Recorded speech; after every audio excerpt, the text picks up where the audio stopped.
لا إله إلا الله محمد رسول الله عليه صلاة الله وآله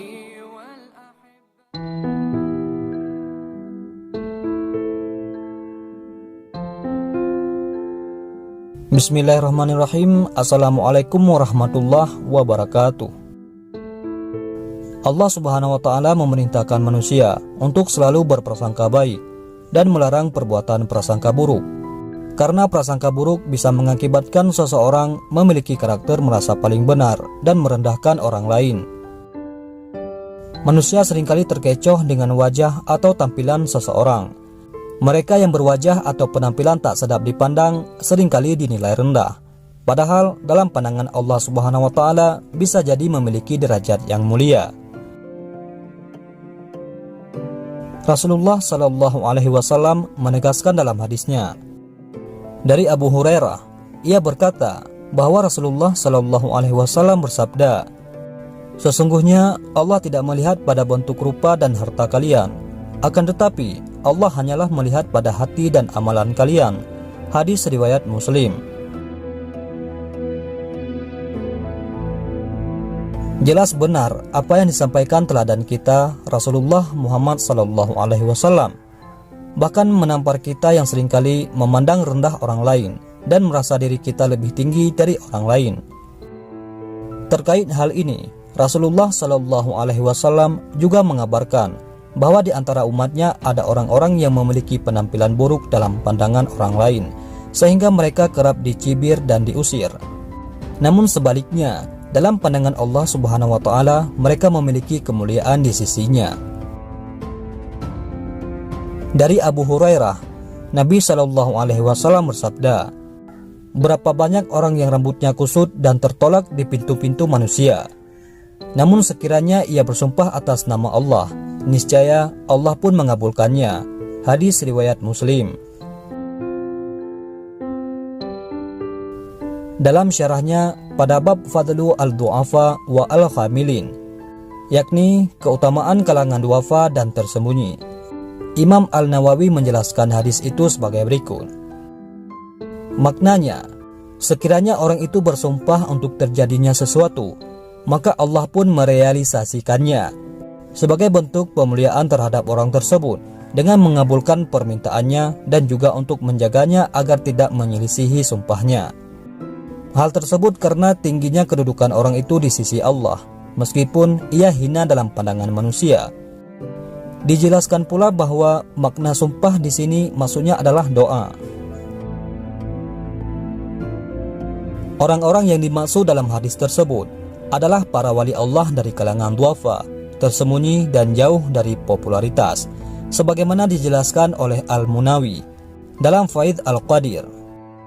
Pengabulan doa mereka diperlukan oleh masyarakat, khususnya pada saat terjadi musibah dan bencana, sebagaimana sebagian kisah yang terjadi di era salaf.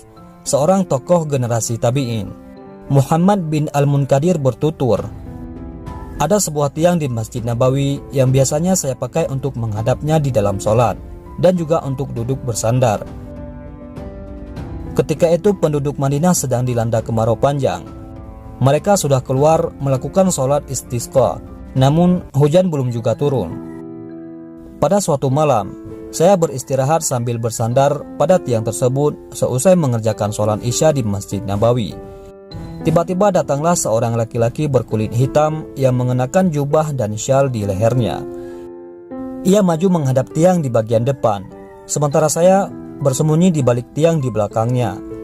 Orang itu selanjutnya mengerjakan sholat 2 rakaat. Kemudian ia duduk dan berdoa, duhai Rabbku, penduduk kota nabimu telah keluar untuk meminta hujan kepadamu, namun engkau belum jua menurunkan hujan kepada mereka.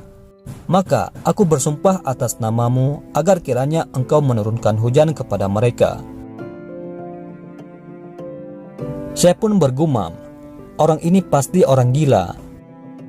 Namun belum sampai ia menurunkan tangannya, tiba-tiba terdengarlah suara halilintar, kemudian diikuti dengan turunnya air hujan dari langit.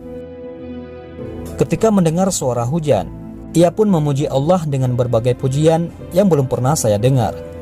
Ia berkata, siapa aku, apa kedudukanku, sehingga engkau mengabulkan doaku. Namun aku berlindung kepadamu dengan memujimu, dan aku berlindung kepadamu dengan karuniamu. Lelaki itu kemudian mengerjakan sholat hingga menjelang waktu subuh. Maka ia pun mengerjakan sholat witir. Ketika masuk waktu subuh, ia pun mengerjakan sholat sunnah fajar. Lalu ia pun sholat subuh berjamaah bersama orang-orang lain, termasuk saya.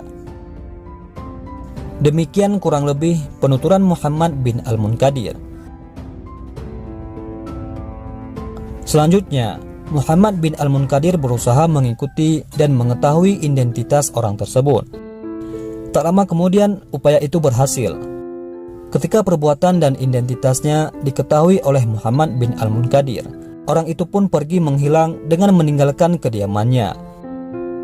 Muhammad bin Al-Munkadir kembali berupaya mencarinya, namun ternyata sudah tidak bisa menemukannya lagi. Para wali Allah itu boleh jadi ada di sekitar kita, bahkan mungkin sangat dekat.